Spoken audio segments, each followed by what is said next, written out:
नमस्कार दोस्तों, आज की मेरी कहानी का शीर्षक है सरल भक्ति। एक साधु थे, उनका ना कोई आश्रम था, ना कोई धर्मशाला थी, ना कोई ठिकाना था। जहाँ रात होती वो वहीं ठहर जाते और जो भी भिक्षा में मिलता वही खा लेते थे। वृंदावन में 2 गोपियां थीं, जिन्होंने कभी भगवान के दर्शन नहीं किए थे, कभी मंदिर नहीं गई थी, बस अपने मक्खन को गागर में भरकर बेच आती और अपने गृहस्थ में मगन रहती थी। लेकिन उन दोनों गोपियों ने सुन रखा था कि संतों के पास झोली में भगवान रहते हैं। एक दिन अपनी दही बेचकर जब दोनों वापस आ रही थी, उन्होंने देखा एक साधु अपनी झोली को नदी के किनारे रखकर संध्या वंदन हेतु स्नान के लिए नदी में कूद गए। झोली एक वृक्ष के नीचे रखी थी। कौतूहलवश झोली में भगवान होंगे, उन दोनों ने चुपके से झोली खोली और सामान इधर उधर बिखेर दिया, परंतु भगवान नहीं मिले। तभी उनकी नजर एक डिब्बी पर गई।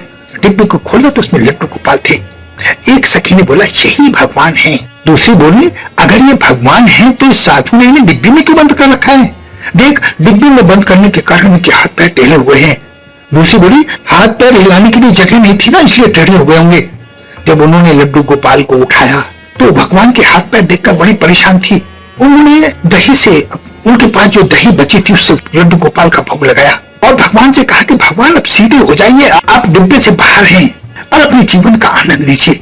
भगवान ये बात सुनकर मुस्कुरा रहे थे और भगवान ने उनकी सुनी। धीरे धीरे देखते हैं कि मूर्ति सीधी होने लगी। भगवान उठ खड़े हुए।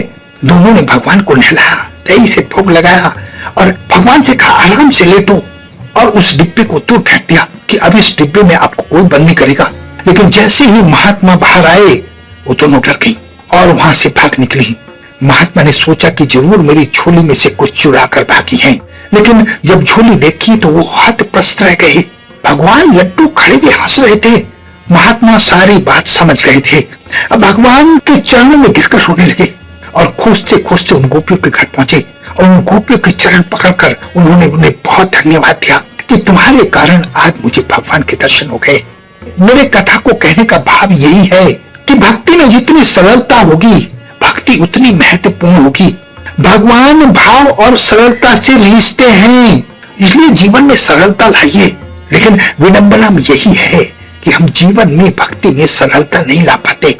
हम ढोंग करते हैं और ढोंग से भगवान बहुत दूर जाते हैं। तो सरल बनिए और भाव रखिए, बस भगवान के लिए इतना ही काफी है। भगवान उससे खुश होते हैं।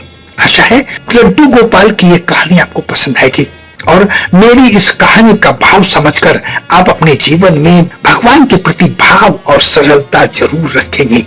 अपना बहुत ध्यान रखें, हंसते रहें, मुस्कुराते रहें, खुश रहें। धन्यवाद।